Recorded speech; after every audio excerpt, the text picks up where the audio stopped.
Refletiu a luz divina. Programa Axé para Todos. Apoio Cultural e Lê Axé. Tudo em artigos religiosos de Umbanda e Candomblé. Rua Riachuelo 106, no centro de Santos. Telefone 3219-1241. E Lê Axé, Umbanda e Candomblé.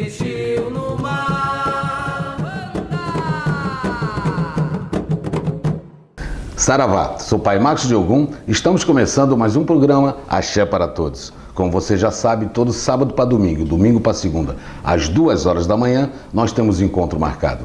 Você no conforto do seu lar e eu, Pai Marcos de Ogum, do outro lado do seu televisor. E com certeza vamos continuar nos dando super bem aqui na Santa Cecília TV. Tá certo? O WhatsApp vai aparecer na tela, você pode mandar perguntas, sugestões, críticas, elogios, pode falar o que quiser, tá certo? Aqui quem faz o programa é você de casa. E hoje, no nosso programa Axé para Todos, tenho a grande honra de estar recebendo um grande amigo meu de anos. Tive que pegar ele pela corrente, pela cinta para trazer. Eu entendo pelos afazeres dele, os compromissos são mil, mas hoje, com certeza, ele reservou um horário e vai trazer a sua graça, o seu prazer de estar no programa Axé para Todos, para trazer você de casa um pouco sobre a nossa querida banda. Seja bem-vindo, pai Luiz Melo, seja bem-vindo. Muito obrigado, Márcio. E a todos vocês que estiverem nos assistindo, minhas congratulações. O Luiz Melo pai Luiz Melo, eu tenho facilidade de falar por conhecer o trabalho dele, né, os livros que ele escreve, enfim, e a caridade que ele faz perante a sociedade da Baixada Santista e do estado de São Paulo também. Mas vamos lá, meu pai Luiz Melo, me diga uma coisa, vamos explicar ao povo de casa, quem é Luiz Melo? Dentro da Umbanda, eu comecei os meus trabalhos em 1973. Certo. Em 1983, nós já tínhamos uma estrutura formada, um sistema, né, desenvolvido, e já trabalhávamos em Vicente de Carvalho, com a Umbanda, onde já atendíamos naquela época centenas de pessoas, né? Depois eu saí de Vicente de Carvalho, vim para Santos e segui outros locais, mudamos de um local para outro, mas sempre firme com a Umbanda e associado à Umbanda outros ensinamentos também. Perfeito. Hoje a sua casa fica localizada em Santos, né? Ali em Santos, na Avenida Afonso Pena. Certo. Casa 2, número 353. E o nome da casa qual é, meu pai? Ali nós chamamos de Obreiros da Luz. Fraternidade Eclética, Núcleo Obreiros da Luz. Mas o sistema é Umbanda, né? Umbanda que nós chamamos de Umbanda Branca. Hoje nós resolvemos dar um nomezinho diferenciado de Umbanda Exaltada. O que seria Umbanda Exaltada, meu pai? Para o povo saber de casa, porque o programa Axé para Todos foi feito para as pessoas leigas também, né? Isso. O que vem acontecendo dentro da Umbanda, e a Umbanda, Márcio, você mesmo que está há tantos anos nela, você sabe que ela é muito versátil, né? Sim. E como tudo e todos os ensinamentos apresentados para nós, não só Umbanda, como no próprio Candomblé, na própria Quimbanda, nas próprias religiões gerais, sempre vai ocorrendo algumas formas de alterações. Perfeito. Vamos chamar de adaptações a novos tempos. Né? Então, desde que eu comecei a Umbanda, e era de início Umbanda Branca, mas depois nós fomos observando que havia algumas formas de energia que se entrelaçavam no trabalho e que não era somente da Umbanda Branca. Então eu chamei de Umbanda Exaltada.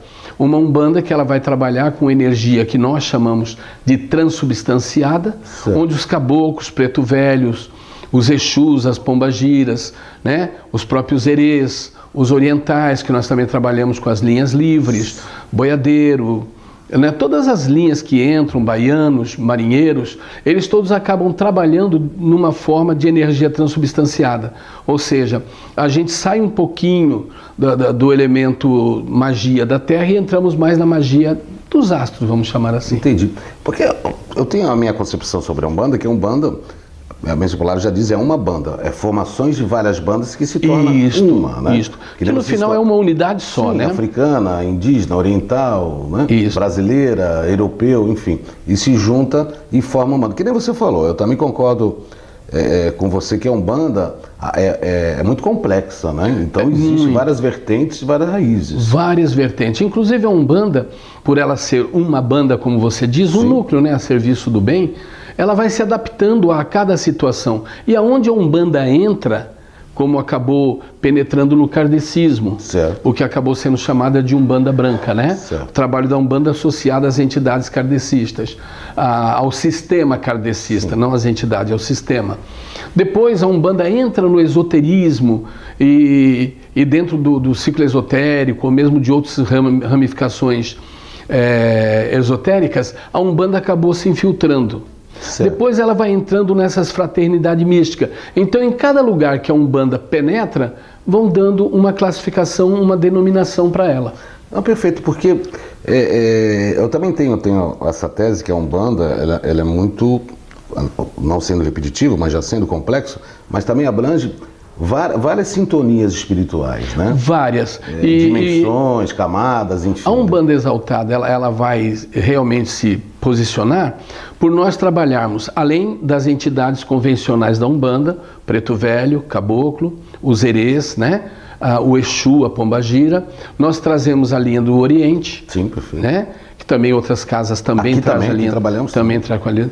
Trazemos a linha dos Romeiros, que são chamadas linhas livres, que são as linhas que trabalham mais no kardecismo, que nós chamamos de Romeiro porque eles mantêm as mesmas características. Por exemplo, um Preto Velho, ele tem um enigma, alguma coisa por trás dele que muitas vezes esconde, muitas vezes não, sempre esconde a verdadeira identidade dele. Certo. Já um Romeiro, por exemplo, um André Luiz, um Lúcio, do Chico Xavier, era André Luiz e era Lúcio como eram na Terra. Então a Umbanda, ela por ser muito versátil, ela vai se posicionando e vai entrando em determinadas linhagens. Então pessoas que, mesmo no mundo esotérico, no mundo da iniciação, eles acham que tem necessidade da força da Umbanda, porque a Umbanda, além de tudo, ela é uma bandeira, ela é uma corrente de justiça, ela é uma corrente realmente apropriada para combater certas energias hostis, ofensivas, principalmente de bruxarias, de magia negra. Perfeito. Coisas que de repente no kardecismo não se usa muito essa linguagem, no esoterismo não usa muito, então eles acabam trazendo parte da Umbanda lá para dentro. E quando se traz parte da Umbanda para dentro dessas ordens iniciáticas, ele vai recebendo nomes. Que muda, começa a mudar a nomenclatura. Mas é a mesma Umbanda, é o mesmo Preto Velho, é o mesmo Caboclo. Digo, Umbanda é uma só. É uma só. Mas só que várias casas, nenhuma vai ser igual à outra. Até por necessidade de pessoas que têm características diferentes, né? A Umbanda parece que é como se fosse um polvo cheio de tentáculos, né? Cada tentáculo do polvo, o polvo seria Umbanda e os tentáculos seriam as facções. As raízes.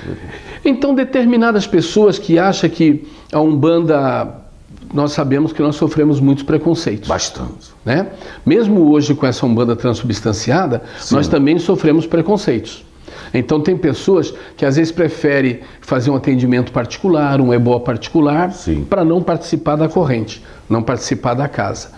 Que são preconceitos. Em horário diferente, né? Em horário diferente, nunca na gira, né? É verdade. Por quê? Porque ele precisa ou de preservar a identidade, ou porque realmente ele não adere àquela linguagem, mas precisa dela. Perfeito. Porque a Umbanda, ela tem uma vantagem, né?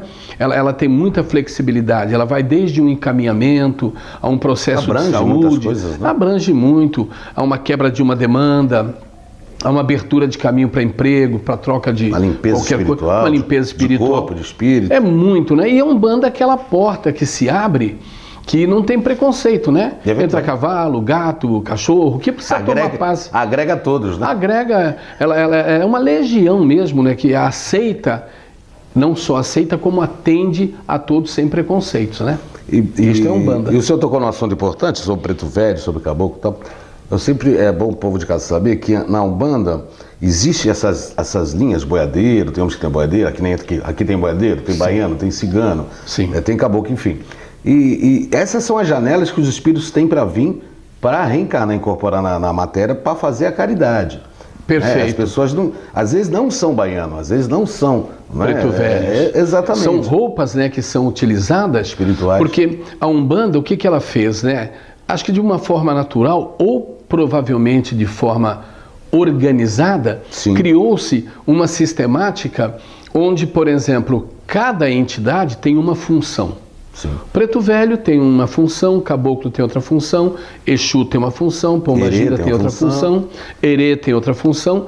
E dentro dessas funções, muitas vezes essas entidades, como por exemplo um Preto Velho, ele está diante de uma situação maléfica muito forte. Sim. Então, às vezes, ali dentro daquele Preto Velho, existe uma outra pessoa usando aquela roupagem, nem sempre é Preto Velho. Sim, sim. Mas é lógico também que existem os negros que vieram da África, Claro, que foram sucumbindo diante de tudo que todo mundo conhece, que foram também tomando características de entidades. Porque assim, a gente conversa muito aqui no nosso terreiro. Porque se fosse, inclusive a palestra que eu já dei em alguns lugares, eu sempre digo, porque se fosse assim seria preconceito, né? Linha de baiano, porque não tem linha de paulista, né? Linha de mineiro. Não. Perfeito. Pensa partindo por esse lado. Na né? verdade, a Umbanda, ela tem, vamos chamar assim, de roupagem, né? Específica, que são os caboclos, preto velhos, os herês, né? Exu e Pombagira, que a gente chama de Sim. linhas principais. Depois vem os baianos, marinheiros e os boiadeiros, que foram linhas por ter um contato mais nativo, com característica mais específica, então também passaram a usar essa roupagem. Sim, mais terra. Mas na Umbanda também, um próprio caboclo, o Amberê, por exemplo, que é o meu caboclo, Sim. ele pode usar uma roupagem de um egípcio. Sim. Muitos médiuns, videntes, já definiram, teu caboclo é um egípcio. Não, depende da roupagem que ele está usando Naquele no momento que ele está usando. Mas da precisão da corrente da espiritualidade. Né? O que vai necessitando. Então, as entidades dentro da Umbanda, elas recebem uma flexibilidade de atuar de formas muito diferentes. Então, o que faz uma entidade, por exemplo, um preto velho? Ele veste a roupa de preto velho, está ali fazendo o papel dele, normalmente tem as funções mais dos benzimentos, da orientação, né, da oração. De repente ele vira uma oitava, que a gente fala. Né? Ele vira uma oitava e ele pode, no momento seguinte, entrar como caboclo. Sim, sim. Né? O espírito principal é o mesmo. O preto velho e o caboclo são duas roupas que ele está usando naquele momento. Tem abertura, né? Sim. Agora existem preto velhos como o Pai Benedito, Pai Expedito, Pai Serapião, que são entidades antigas que realmente eles têm uma descendência na África e realmente são entidades que passaram por isso. São pretos, são velhos, né? E na verdade a roupa é aquela. Certo. Né? Mas essa roupa pode ser utilizada por uma pessoa que tem a vontade de ajudar e prefere usar a roupa de um preto velho, mas nunca foi preto velho. Entendi. E me diga uma coisa, eu sei que você escolheu os livros, né? Qual foi o seu primeiro livro? Tu trouxe tudo, não? Eu trouxe alguns. O primeiro livro mesmo que eu escrevi foi Ecletismo Básico. Ecletismo. A capa dele tem uma sequência onde você vai ver, né, várias linhagens orientais, à esquerda, à direita, girando em torno do Cristo Jesus, né? Porque podia ser do Cristo Buda. Então, eles estariam girando em torno. Então, eu chamei de ecletismo básico. Em seguida, fui para a regressão, outro lado da vida, e vim escrevendo. Hoje nós estamos no 11º livro, sendo que este é o último, né? Último não, penúltimo. Vai escrever muito mais. O último escrito, mas tem... Deus vai te dar muita saúde ainda. E esse livro, ele vai, Márcio, de alguma forma, dar uma caminhada por dentro desses sistemas de Umbanda, né? Certo. Ele mostra vários tipos da Umbanda, como o Umbandomblé, né? Umbandomblé, muitos conhecem a Umbanda Branca, Quiumbanda. Aí está explicando as fases da Umbanda, seria isso? As várias facções. As facções da Umbanda. Que todas têm a mesma finalidade. A Umbanda xamânica, a Umbanda iniciática. Sim, sim. Né? Não sei se alguém já participou... Mostra a capa para o povo. De Umbanda iniciática, mas a Umbanda iniciática, ela surge, né, da necessidade da proteção que aquelas pessoas que praticam a meditação, a viagem astral, que praticam vibrações mentais, eles sentem necessidade de proteções mais aprofundadas, é quando eles recorrem à Umbanda. Perfeito. Então a Umbanda, ela é aquele ingrediente, né, que cabe em qualquer lugar. Então dentro do esoterismo, dentro do próprio budismo, existem facções budistas hoje em dia que já estão com os preto velhos, caboclo lá dentro, os próprios Exus trabalhando. A Umbanda é renovação e evolução, é isso, né? Isso. Para mostrar que a Umbanda, ela vem cada vez mais crescendo. A Umbanda, ela tem uma vantagem. Muitos ensinamentos, ô Márcio, você sabe disso, é como moda, né? Sim. Eles desaparecem. É verdade. É o caso do mitraísmo. Fica um pouco arcaico, né? Depois. É o caso do mitraísmo, é o caso dos próprios druidas, né? Os maias que desapareceram. Sim, né? sim. Então, os ensinamentos desaparecem também. A Umbanda, ao que me consta por minhas pesquisas e por orientação do preto velho pai Joaquim da Mata de Angola, nós temos origem na Umbanda, movimentos da Umbanda no Egito Antigo. Sim. Né? Depois ela vai... Mas, Luiz Melo, por isso que às vezes eu debato um pouco, não questão que a Umbanda em 1908, 15 de novembro e tal, o respeito que ali começou a ser propagada uma organização. Uma organização. Mais relatos de sessões de Umbanda, espiritismo, de corporação. Já tinha milenar, mais do que milenar. Vem lá desde o totemismo do Egito, já estava Umbanda ali. Gnose, né? Na Gnose, que já tinha. Em todos os lugares ele foi entrando. A Umbanda parece que realmente é um sistema, né, autorizado pela lei divina, que eles são um grupo socorrista. Sim. Então, aonde precisa, entidades tomam forma, tem a doutrina, que é uma coisa muito importante entender. A Umbanda, as entidades não é que não são doutrinadas, né? Falta na Umbanda, talvez, uma forma de ter livros, não necessariamente o Evangelho, né? Mas livros que vai dando uns ensinamentos, passando para as pessoas. Necessário. Mas a Umbanda é doutrinada, né? Sim, mas é que eu digo assim, isso é uma responsabilidade do dirigente espiritual. Sim. Ele que tem que passar para os filhos. Que tem que abrir o conhecimento. Sim, e não há medo de passar ensinamento, porque a Umbanda ela é muito interessante, né? A sua casa, ela tem uma convergência de pessoas que têm afinidade, que de alguma forma foram beneficiados com os trabalhos, que passam para as outras pessoas. E assim vai indo, né? E sempre vai. A minha casa também, as pessoas que passaram lá, que foram beneficiadas, vão passando para outras. Então, não há competitividade, né? A Umbanda, ela tem vários núcleos e a pessoa necessitada... São células do bem, né? Que tem que existir. Células, exatamente, células. E muito importante falar, células do bem, porque a Umbanda... A pessoa só procura o mal nela se quiser, porque a Umbanda não tem essa estrutura. Não vamos esquecer que a Umbanda, ela está muito ligada a seres nativos. Né? As primeiras Umbandas que surgiram, principalmente no interior de São Paulo, e eu conto isso nesse livro, não se falava das entidades vindas da África, como por exemplo Xangô, Oxóssi. Eram índios nativos, era caboclo arranca-toco, era caboclo... tribos, né? De tribos, né? E já faziam as incorporações. No Rio de Janeiro houve aquela reunião onde parece que a partir dali decodificou com a presença da Preta Velha, no Rio de Janeiro, naquele centro kardecista, e aí a Umbanda passou a ficar conhecida, mas ela já existia antes. Há muito. Ali só foi ali foi uma provocação. E os outros livros, Luiz Melo? Aqui eu vou com o mundo dos sonhos, porque os médiums em geral, sejam médiums astrais, umbrais, mentais, pastoril, perceptor, né? Que nós, nesse livro aí, nós colocamos algumas qualidades de médiums, né? E os médiums, em geral, o mundo que eles atuam muito é o mundo dos sonhos. Então o médium precisa, né, saber sonhar, interpretar um sonho, conhecer um sonho, né? Saber o sentido do sonho. Interpretar, né? Saber interpretar, né? Porque muitas entidades preferem falar lá no mundo do sonho. Pelos sinais. Que aí você, com intuição, um pouco de inspiração, né?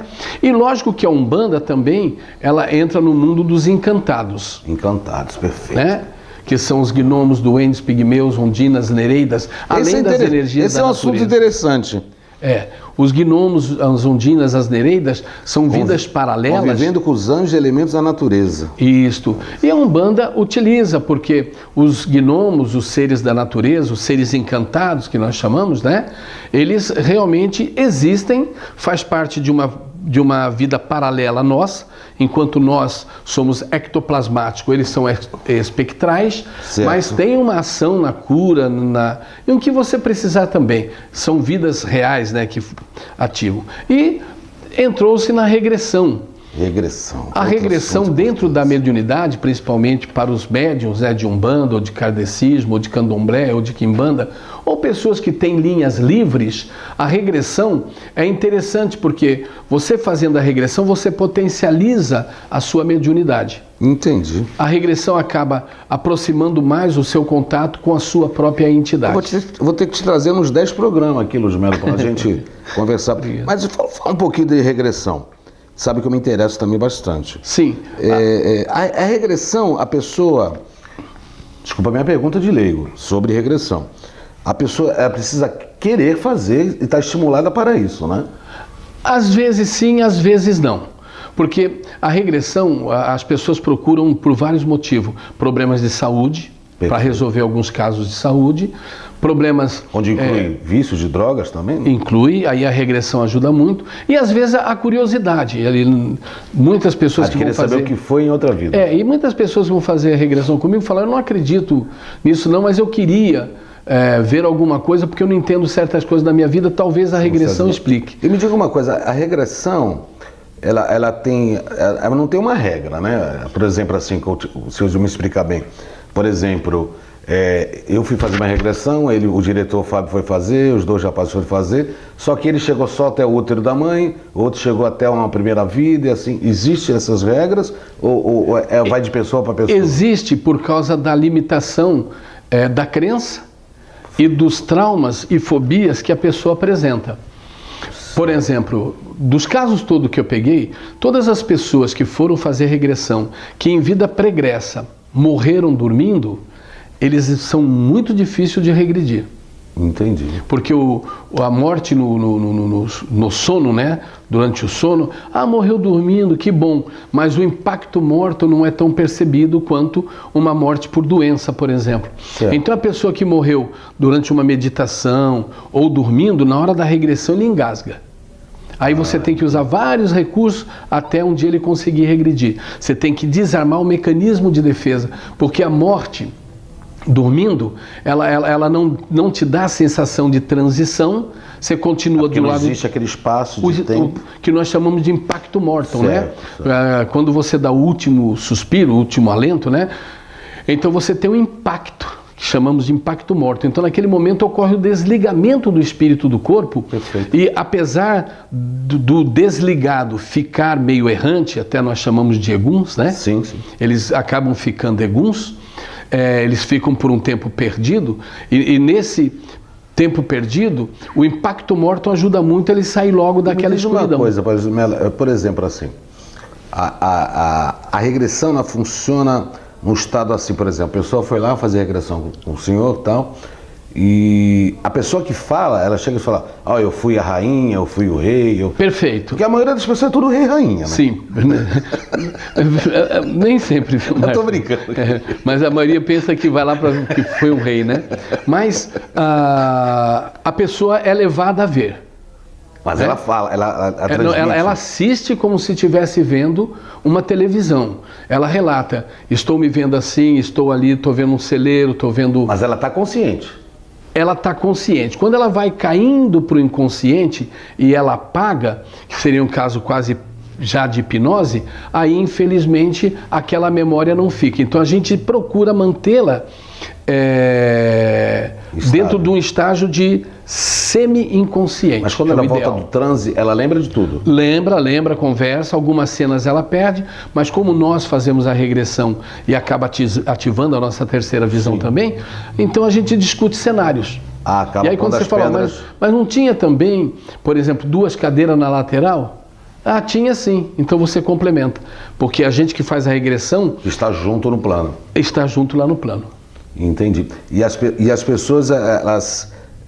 porque eu acho muito interessante o assunto de regressão, porque, que nem o senhor acabou de falar agora, ajuda as pessoas doentes, pessoas de vícios. E vai muito, Márcio, ao encontro, vai muito ao encontro do sistema mediúnico. Perfeito. Porque, às vezes, você, para ter uma vidência, para poder ter uma visão espiritual, muitas vezes você tem bloqueios, que é o medo de ver e não saber o que vai fazer com o que vai ver. E na regressão, você acaba vendo cenas que te desarma. E a própria regressão, por te dar consciência de expansão, de que você também é um espírito, ele acaba ativando o canal mediúnico. Perfeito. Né? Dá licença só um pouquinho, Luciano, para me dar um recadinho aqui pro povo. Modas Religiosas Santana, na rua Duque de Caxias, número 28, no bairro do Campo Grande. Lá você vai encontrar camisa do Complexo B, camisa de samba, lá do Rio de Janeiro, de São Jorge, Ogum, Oxum, tudo que você precisar de Umbanda de Candomblé, alguidar, vela, charuto, pode vir aqui na Duque de Caxias, número 28, no bairro do Campo Grande, artigos religiosos Santana. Pode falar com a minha esposa Alessandra e minha cunhada Simone, que vai dar um desconto especial, tá certo?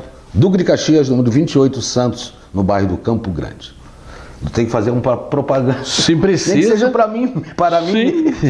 Sim, você que está patrocinando, isso porque, tá certo. Porque é difícil, viu, Luiz Melo? A gente manter um programa que traz Umbanda e Candomblé. É verdade. A finalidade... enquanto o povo não se conscientizar disso, que nós estamos tentando ajudar, fica complicado. E a verdade, Márcio, é que a Umbanda... Falta 3 minutos, Luiz Melo. O diretor acabou de avisar aqui, diretor-geral Fábio. E a verdade, Márcio, é assim, que a Umbanda, ela sofre muito preconceito. Verdade. Mas no fundo, ela é reconhecida pelo processo de servidão que ela propicia às pessoas. A Umbanda, eu costumo dizer, a Umbanda é a religião de todo mundo. Porque ou você vem escondido, né? A maioria, eu vou falar aqui, e para o público de casa aqui, povo de casa. Eu nasci dentro da Umbanda, você sabe disso, da minha história. E vem gente, tudo quanto é religião aqui no meu terreiro. Sim, vem católico, apostólico romano, é uma vem porta evangélico, aberta. Vem kardecista. Mas eles vêm pelas beiradas, eles não vêm. Sim. Né? Esse que é o grande problema. Porque a Umbanda, na verdade, ela sofre esse preconceito, mas é reconhecida e muita gente hoje fala, fui ajudado, fui apoiado. Porque a Umbanda não é melhor do que religião nenhuma, não tem religião melhor do que a Umbanda, tem igual. Agora, o importante é que as pessoas que têm uma simpatia, uma admiração pela Umbanda, entendam que a Umbanda é uma facção religiosa que está subindo oitavas. Ela está cada vez mais aderindo a todos os sistemas de linguagem. Então, hoje, com esses modernismo, de esoterismo, formas religiosas tem Umbanda novas, esotérica, né? Tem várias Umbanda esotérica. A Umbanda, ela está se moldando, a Umbanda, ela se adapta, a Umbanda, ela se ajusta e está presente ali na maioria dos lugares. E Luiz Melo, infelizmente estamos chegando ao final do programa. Certo. Quero agradecer demais a sua presença. Já vamos marcar para você vir mais no programa, falar sobre Encantados, que é interessante. Joias Elementares. E sobre os seus outros livros também. Quero agradecer, que Deus te abençoe, te dê muita saúde, que você possa aí propagar a nossa querida Umbanda cada vez mais. Muito obrigado, Márcio. Tá certo? Obrigado a todos vocês que estão nos assistindo. Acabou, né, Marcos? Falta 1 minuto? O diretor falou que faltava 3, hein, Fábio? Falta 1 agora, passou? Já passou, Luiz Melo. A você de casa também, que Deus abençoe, que Oxalá redobre o pão de cada dia na sua mesa. E como você já sabe, todo sábado para domingo, domingo para segunda, às 2 horas da manhã, nós temos um encontro marcado. Você no conforto do seu lar e eu, Pai Márcio de Ogum, do outro lado do seu televisor. E vamos continuar nos dando super bem aqui na Santa Cecília TV. Saravá, um abraço e fique com Deus. Programa Axé para Todos. Apoio Cultural e Lê Axé. Tudo em artigos religiosos de Umbanda e Candomblé. Rua Riachuelo 106, no centro de Santos. Telefone 3219-1241. E Lê Axé, Umbanda e Candomblé.